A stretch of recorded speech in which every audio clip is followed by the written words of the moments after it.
ঈদের আর বেশি দিন বাকি নেই, তাই ঈদের সময় কুরবানির মাংস দিয়ে তোমরা কিভাবে রেগুলার ইউজ করা মশলা দিয়েই কম তেলে এত সুন্দর পারফেক্ট বিফ চাপ বানাতে পারবে সেই রেসিপিটি আজকে তোমাদের সঙ্গে আমি শেয়ার করব। এই গরুর মাংসের চাপটা যদি একবার এইভাবে বানিয়ে খাও তাহলে আরো একবার বানানোর জন্য রিকোয়েস্ট পড়বে। তো ভিডিওটা একটু স্কিপ না করে সম্পূর্ণ ভিডিওটা দেখতে থাকো। তো চলো আজকের এই টেস্টি বিফ চাপের রেসিপিটি বানিয়ে ফেলি। প্রথমেই আমার লাগবে গরুর মাংস। আমি এখানে পরিমাণ মতো গরুর মাংস পাতলা আর লম্বা করে কেটে নিয়েছি। রেস্টুরেন্ট বা হোটেলে কিন্তু এভাবেই দেওয়া হয়।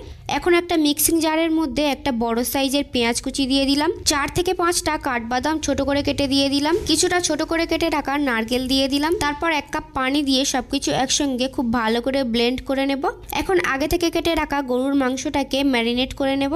তার জন্য একটা বোলের মধ্যে মাংসের পিসগুলোকে নিয়ে নিচ্ছি। তারপর পেস্ট করে রাখা নারকেলের মিশ্রণটাকে দিয়ে দিলাম। 2 চামচ নুন, 1 চামচ হলুদের গুঁড়ো, 3 চামচ ঝালের গুঁড়ো, 1 চামচ ধনে গুঁড়ো, 2 চামচ জিরে গুঁড়ো, 1 চামচ মিট মশলা, হাফ লেবুর রস দিয়ে দিলাম। তারপর সবকিছু একসঙ্গে খুব ভালো করে মিক্স করে নিচ্ছি যাতে প্রতিটি মাংসের গায়ে মশলাগুলো সুন্দর মতো লেগে যায়। মেশানো হয়ে গেলে একটা ঢাকনা দিয়ে ঢেকে মশলাটাকে রেস্টে রাখবো 30 মিনিটের মতো। আর যদি হাতে বেশি টাইম থাকে তাহলে 1 থেকে 1.5 ঘন্টার মতো রেস্টে রাখবে, তাহলে চাপের টেস্ট আরো ভালো আসবে। এদিকে আমি একটা প্যানের মধ্যে পরিমাণ মতো তেল দিয়ে তেলটা কিছুটা গরম হয়ে গেলে দিয়ে দিচ্ছি 4টে লবঙ্গ, 4টে গোলমরিচ, কিছুটা দারচিনি আর কিছুটা সাদা সর্ষে। তারপর এই গোটা মশলাগুলোকে কিছুক্ষণ তেলে ভাজার পর সুন্দর একটা গন্ধ ছাড়লে দিয়ে দেবো 2টো তেজপাতা। তারপর আরেকটু নেড়ে চেড়ে নেওয়ার পর ম্যারিনেট করা মাংসগুলোকে তেলের মধ্যে দিয়ে দিচ্ছি। একটার উপরে আরেকটা মাংস দেওয়া যাবে না, তাহলে মাংসটা সেদ্ধ হতে বেশি টাইম লাগবে। আমার মতো এভাবে মাংসগুলোকে প্যানের মধ্যে ছড়িয়ে দিলে মাংসগুলো তাড়াতাড়ি সেদ্ধ হয়ে যাবে। এখন অবশিষ্ট যে গ্রেভিটা ছিল সেটা দিয়ে দিলাম।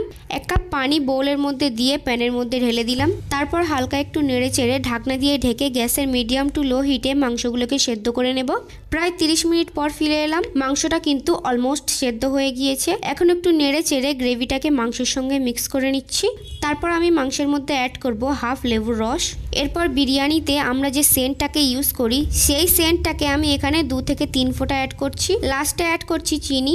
আমি এখানে ছোট চামচের 4 চামচ চিনি অ্যাড করলাম। চাপটা খেতে হালকা মিষ্টি লাগবে, একদম হোটেলের মতো। তবে বেশি চিনি দিয়ে ফেললে চাপটা খেতে একদমই ভালো লাগবে না, তাই বুঝে শুনে চিনিটা দিতে হবে। লাস্টে কিছুটা ধনেপাতা কুচি দিয়ে সবকিছু একসঙ্গে মিক্স করে ঢাকনা দিয়ে ঢেকে রান্না করে নেব আরো 5 মিনিট। এরপর চাপটা হালকা ঠান্ডা হয়ে যাওয়ার পর একটা প্লেটে সার্ভ করছি। সত্যি বলতে এই চাপটা রান্না করার সময় রান্নাঘর সহ আমার আশেপাশে যত বাড়ি ছিল সবার বাড়িতে সেন্ট চলে গিয়েছিল। তারা জিজ্ঞাসা করছিল আমি এমন কি রান্না করছি যে এত সুগন্ধ বের হচ্ছে। তো তৈরি হয়ে গেল কম মশলায় কম তেলে টেস্টি বিফ চাপ। এই ঈদ উল আজহাতে কোরবানির মাংস দিয়ে আজকের চাপের রেসিপিটি দেখে বানিয়ে ফেলতে পারো। ট্রাস্ট মি, যাকে এই চাপের রেসিপিটি বানিয়ে খাওয়াবে সেই প্রশংসা করবে। একদম সিম্পল কিছু ইনগ্রেডিয়েন্টস দিয়ে আজকের এই গরুর মাংসের চাপটি বানিয়ে দেখালাম। আশা করছি আজকের চাপের রেসিপিটি তোমাদের কাছে অনেক ভালো লেগেছে। আর এরকম ইউনিক আর টেস্টি সব রেসিপি পেতে হলে যদি এখনো আমার চ্যানেলে নতুন হও তাহলে আমার চ্যানেলটাকে সাবস্ক্রাইব করে রাখো যাতে পরবর্তী ভিডিওর আপডেট সবার আগে তোমার কাছে পৌঁছায়। আজকের চাপের ভিডিওটি ভালো লাগলে ভিডিওতে একটা লাইক আর ভিডিওটা তোমাদের রিলেটিভদের সঙ্গে শেয়ার করে দিও। আর কমেন্ট করে জানাতে কিন্তু একদমই ভুলবে না যে আজকের চাপের রেসিপিটি তোমার কাছে কেমন লেগেছে। বাই দ্য ওয়ে, আজকের মতো এই পর্যন্ত। দেখা হবে পরের কোনো ইউনিক অ্যান্ড টেস্টি রেসিপিতে। ততক্ষণে বাই বাই।